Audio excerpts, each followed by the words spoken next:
Olha, se você tem lido as cartas de Nichiren sem filtro, existe uma tendência muito grande de você começar a achar que ele era o Bodhisattva das tretas budistas. Bom, vou te mostrar um pouquinho por quê. Olha só, tem uma carta que é a carta número 42 do Zen de volume 1, tá? Que é a carta A Prática dos Ensinamentos do Buda. E tem um trechinho aqui que ele fala o seguinte: quando alguém tem de enfrentar inimigos, ele precisa de uma espada, de um bastão ou de um arco e flecha. Porém, quando não se tem inimigos, essas armas são inúteis. Nos dias atuais, os ensinamentos provisórios tornaram-se inimigos do ensinamento verdadeiro.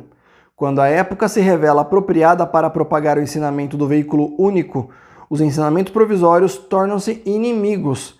Se esses ensinamentos causam confusão, eles devem ser totalmente refutados à luz do ensinamento verdadeiro. Dos dois tipos de prática, esta é a do Shakubuku, a prática do Sutra do Lótus. Tiantai tinha boa razão para declarar o seguinte: o Sutra do Lótus é o ensinamento do Shakubuku da refutação das doutrinas provisórias. O cara tava bravo ali, viu? Essa carta ele fez lá da ilha de Sado, ou seja, um local bem afastado, onde ele foi deixado lá para morrer, porque tentaram decapitar ele numa noite e não conseguiram. Então tentaram deixar ele lá para morrer. E ainda assim ele conseguiu sobreviver vários meses nessa ilha. E aqui ele estava falando, inclusive essa carta aqui, ele falou assim: manda mostrar para todos os membros, todos os discípulos de Nichiren, né? Mas olha só, é importante a gente entender o seguinte, né? Quando eu até falei no começo ali sobre filtros, porque assim, se você lê sempre na literalidade, pode ser que você tenha uma tendência a até se tornar um fanático Nichiren, né? Mas a gente tem que entender realmente todo o contexto para saber aplicar nos dias atuais. Mesmo que nós estamos nos últimos dias da lei, assim como já era naquela época, existe a realidade da localidade, existe a realidade do nosso tempo, para que a gente possa realmente colocar isso no nosso dia a dia. Então, ele começa falando aqui de inimigo, né? Quem que é inimigo de quem? O ensino provisório é inimigo do ensino verdadeiro. O que é o ensino provisório? São todos os ensinos Mahayana e outros ensinos budistas, né? E tem um vídeo aqui falando de toda essa trajetória, né? Então, depois da morte do Buda Shakyamuni, então tiveram várias escolas, então escolas do Theravada, depois escolas Mahayana. E as escolas Mahayana são as escolas que realmente mostram para as pessoas, gostam de realmente abarcar todas as pessoas no budismo, mesmo tendo escolas ainda muito monásticas.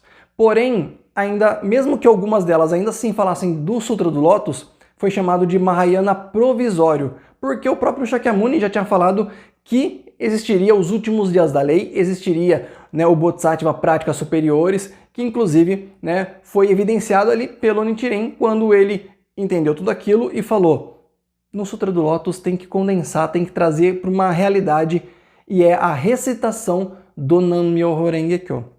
Então ali se tornou o Mahayana verdadeiro.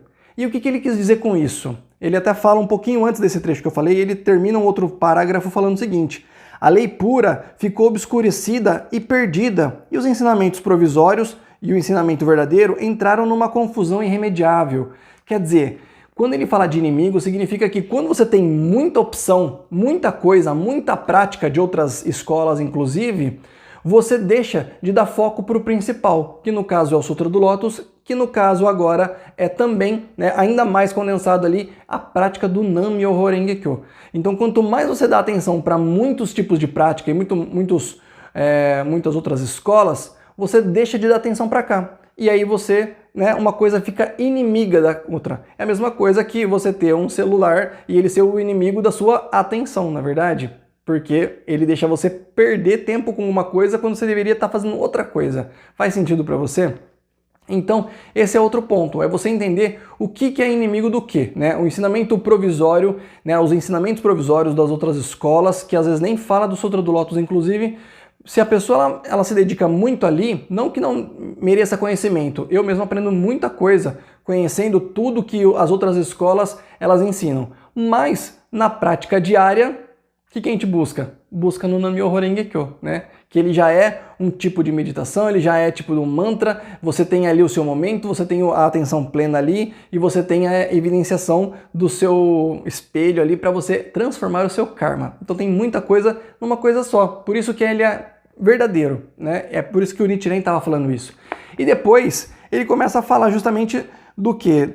De você poder fazer com que o Chacabuco ele refute todos os outros ensinos provisórios, né? E aqui é onde ele coloca mais fogo no parquinho mesmo, porque ele fala de refutar. Mas ele fala num trechinho aqui, ó, muito interessante, né, que devem ser totalmente refutados à luz do ensinamento verdadeiro. Então quer dizer, quando a gente fala de iluminação, quando a gente fala, né, do Nam-myoho Renge-kyo e fala que à luz do ensinamento verdadeiro, é interessante a gente entender que quando a gente fala de à luz, é que a luz é a iluminação. É a mesma coisa que uma vela, uma lâmpada que se acende no escuro, né? Quando você tem a luz, você dissipa a escuridão que existia do lado. Então, tanto você dissipar os ensinamentos provisórios de outras linhas budistas, né, ou até aqui na nossa realidade brasileira e, né, contemporânea, ocidental, você dissipar os ensinamentos de outras religiões, né, ensinamentos que realmente são provisórios e que não trazem a prática para a iluminação, pelo menos no conhecimento do budismo Nichiren, tá? Tô falando sempre aqui com essa referência. Então, quando a gente pega e faz isso, é buscar realmente não a treta igual ele fazia, porque na verdade ele tinha um papel ali, né? Naquela época, naquela localidade, naquela situação que ele percebeu que era necessário. Mas a nossa situação é diferente. Embora ele fale aqui, inclusive, no finalzinho, né, que essa é a prática do Chacabuco, das duas práticas, essa é a prática, né, do Chacabuco. Que práticas são essas? Chacabuco e Shoju. Eu fiz um outro vídeo aqui falando dessas duas diferenças, né? Mas não que a gente não deva fazer o Shoju, pelo contrário. Eu até fiz um vídeo falando que eu não faço Chacabuco, né? Mas é porque nós numa sociedade massivamente de matriz cristã ou de outras religiões também de matriz africanas, né?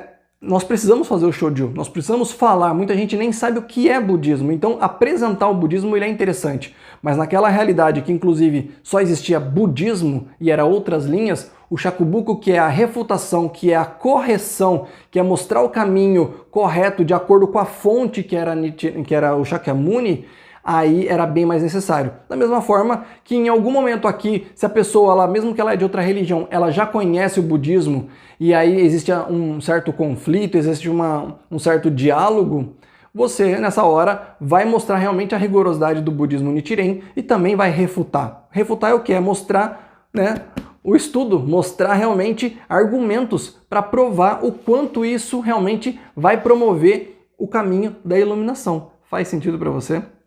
Então, Nichiren, se você não usar os filtros, né, e aplicar na sua realidade, na nossa realidade contemporânea, ocidental e tudo mais, saber realmente, né, filtrar, pode ser que tenda para um fanatismo também, mas realmente é compreender que é aplicável, tá? Então, me diz você já leu essa carta ou outras e achou que ele era louco ou fanático ou rigoroso mesmo?